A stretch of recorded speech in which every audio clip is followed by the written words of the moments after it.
Hello guys, welcome to this video. In this video guys, In this video guys, gusto ko bang i-share sa inyo itong personal experience ko about SpayLater po na alam nyo ba na kinabahan po ako dito? Kinabahan po ako dito sa reminder ni SpayLater by Shopee na to continue using SpayLater, please update your information as the ID you submitted will expire on. Click here to update. Yes guys, lalo na pag wala kang ibang available na ID tapos yung ID na ginamit mo is mag-expire na nga. Pero ito kasing ID ko guys is 3 months. Ganun pala si SpayLater guys. 3 months before my ID will expire is nagre-remind na si SpayLater na kailangan mo nang i-update yung ID nyo. So kinabahan nga ako guys pero hindi ako nagpadala sa akin kaba.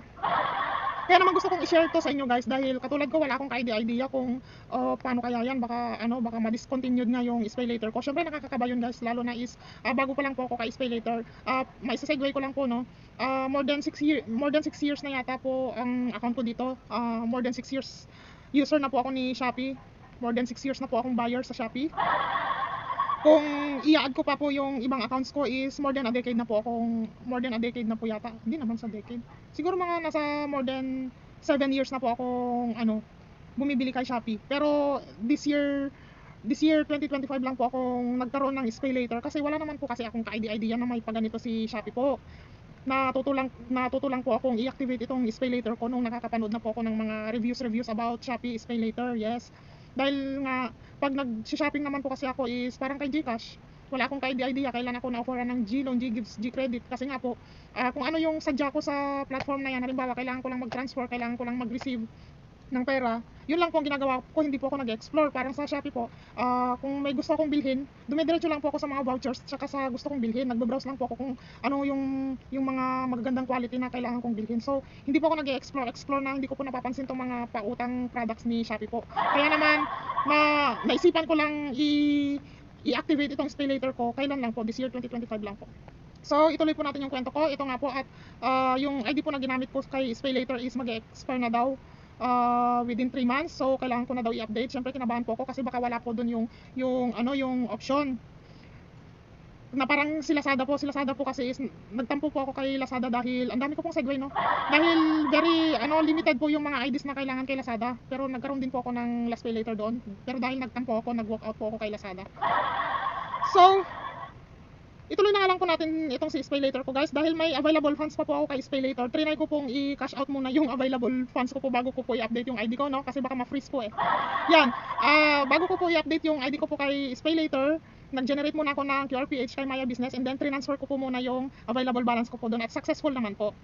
And then bumalik po ako kay SpayLater para kung tingnan kung may magagawa ba ako sa pag-update ng ID at natuwa naman po ako guys. Kaya ito talagang gustong-gusto kong i-share na pag kayo ay nakatanggap ng ganitong reminder kay Shopee na kailangan yung i-update ang ID nyo, wag po kayong kakabahan dahil napakaganda po pala ni SpayLater dahil napakarami pong ID na pwede sa kanya. Pwede po sa kanya ang SSS ID, Postal ID, TIN ID, PhilHealth ID. Ito yung mga recommended ID niya guys pero hindi ito yung ginamit ko eh. Driver's license, UMID, Phil ID, ePhil ID, passport. Siguro to guys, yun nga, recommended niya eh. Ibig sabihin recommended, baka may chance ka na ma-offeran ng mas malaki, mas maganda yung chance mo ba.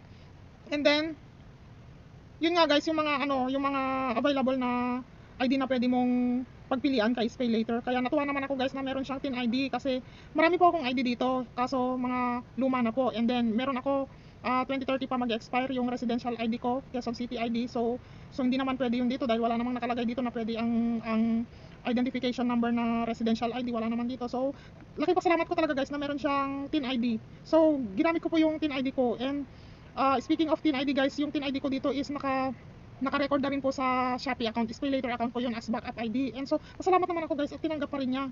Kasi nandun na si TIN ID ko as backup ID pero tinanggap pa rin niya as primary ID ko si TIN ID. So I'm so thankful talaga. And then yun nga, pagka picture mo ng ID mo guys, i-double check mo na daw kung tama yung na-capture ng camera. And then i-update mo na rin guys yung i-update mo na rin yung personal information mo, siguraduhin mong tama. And then sa guys, sa current address, kung saan ka nakatira ngayon.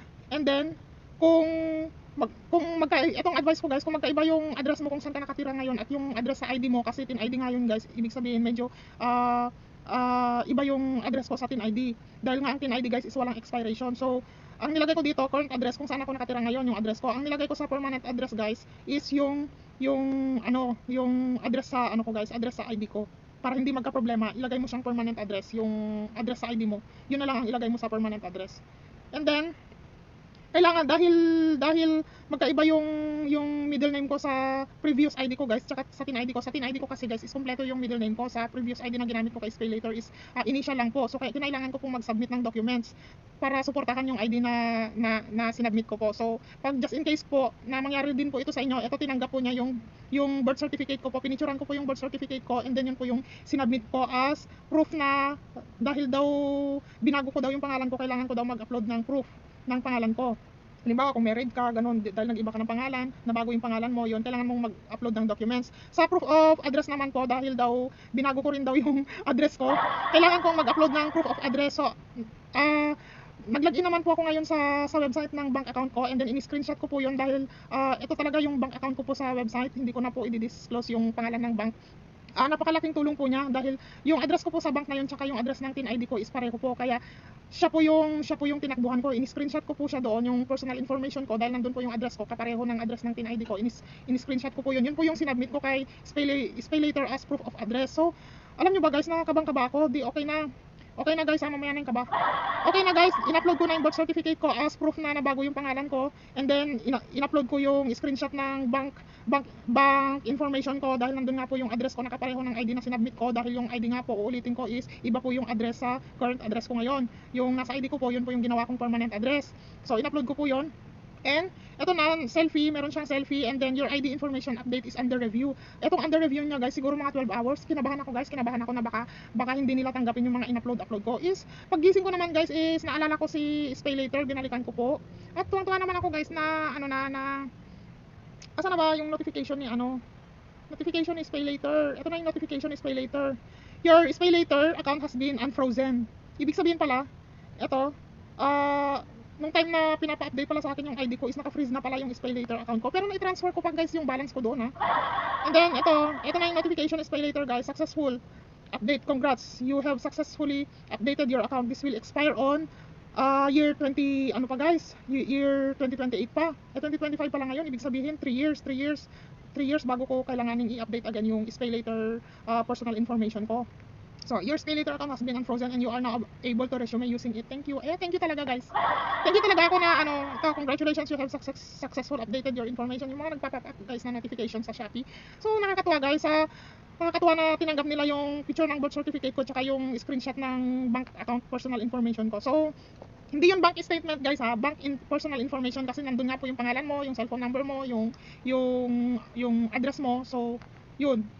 Nakakatuwa na tinanggap naman ni SpayLater. So, yan naman, kaya gusto ko tong i-share din guys para naman kahit papaano sigurado may matutulungan naman tong video na to, na pag kayo ay nakatanggap ng ganitong reminder from SpayLater. Syempre SpayLater guys, based on my observation guys, kay SpayLater is napakaliit nga lang talaga ng hinihingi niyang interest pag nag-transfer ka ng pag nagta-transfer po ako ng pera sa Maya business ko, napakaliit lang po ng interest kay SpayLater. So, pinagtsatsagaan ko po ito. Nag-start po ako sa 500 pesos guys, and then nung isang araw lang is na-increasean ako ng 2,000 pesos, so 2,500 pesos na po yung credit limit ko dito. Parang maliit lang po yun sa iba na may malalaki ng SpayLater, no? Pero mauulit ko lang, wala po akong kaalam-alam sa SpayLater ni Shopee. Kailan lang siguro mga February or March 2025 ko lang po yata ito inactivate, dahil wala naman po akong idea na may ganito si Shopee, no? So, pero dati pa guys, meron na akong ginagamit na SpayLater. Yun nga lang, nagka-problema rin ako ng ID sa kay Lazada, kaya nagtampo ako, kaya nag-walk out ako. Pero sakay naman is inaayos ko na yung Lazada account ko, pero nagfo-focus po ako ngayon kay Shopee, dahil nga po gusto kong mag-build ng credit worthiness sa SpayLater. So, masyado nang mahaba tong video na to guys. Hanggang dito na lang. I hope na nakatulong po itong video na to. Pasensya na kayo kung may mga error po kayo. See you on my next videos. Thanks for watching guys.